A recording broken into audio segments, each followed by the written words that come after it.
निजमो धरतिया ऊपर आसमान जी बीचवा कवन देई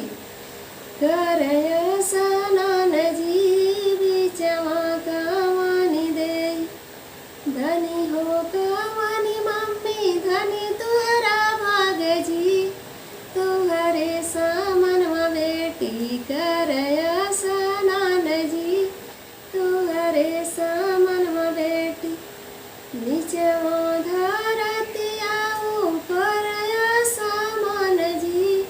बीचवा कवनी देई करय स्नान जी बीचवा कवनी देई